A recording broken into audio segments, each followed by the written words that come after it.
You're paying thousands of dollars a year for your child to play on a competitive soccer team.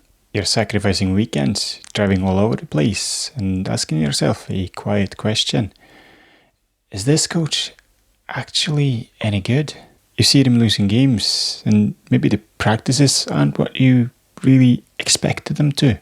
It's only natural to ask yourself, is my investment in time, money, and energy really paying off here? So you already know this, but forget the win-loss record. That's a terrible way to judge a youth coach. Instead, do this simple 5-minute test I'm about to show you. A kind of new lens to look through that will tell you everything you need to know. First, let's talk about the coach that creates the most anxiety for players and parents. This is the puppet master. The puppet master is sort of like the joystick coach. They stand on the sideline, but what they're really trying to do is control every movement of every player all the time. Their main tool is their voice, and their favorite volume is loud. Pass it, Johnny. Shoot. Get back. Look behind you. No, not there. There. Sounds familiar? The puppet master solves every problem for the players. Players are on the pitch looking like they're playing, but they have no real decision making. They have no autonomy. The puppet can't move without the master pulling the strings. And more crucially, it learns nothing on its own. It's exhausting for the coach, confusing for the players, and let's be honest, it's incredibly annoying for everyone on the sideline as well. But the best modern coaches, the ones who truly develop the players for long-term success, are more like gardeners. Now, I'm not a terribly good gardener myself. I've been known to kill plants that are supposed to be indestructible, but I do know the principles.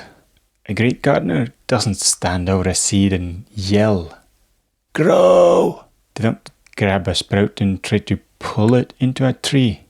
A great gardener understands that their job isn't to force growth. It's to create an environment for it to happen. To make sure the soil's rich, there's enough sunlight, and the temperature is just so, and just the right amount of water as well. Then they take a step back. Allow the plant to grow strong and resilient, mostly on its own. Intervening only when necessary, they shape and guide rather than control. As a coach, this is my North Star. I design the garden, the practice environment. I might add a special rule, something called a constraint, into a game, akin to putting nutrients in the soil. Then I let the players explore and find their own solutions. At the same time, I know roughly what I want to get out of it, so if the players aren't getting somewhere close to where we want to be, I try to change it up. I might change a rule, I might change the size of the pitch, or how I instruct them. I also know that a plant that is propped up its entire life never builds a strong trunk. And as a physio, a player who's told what to do all the time never builds the mental or physical resilience to stand on their own in a tough game.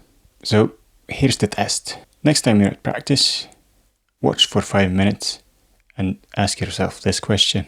Is the coach a puppet master or a gardener?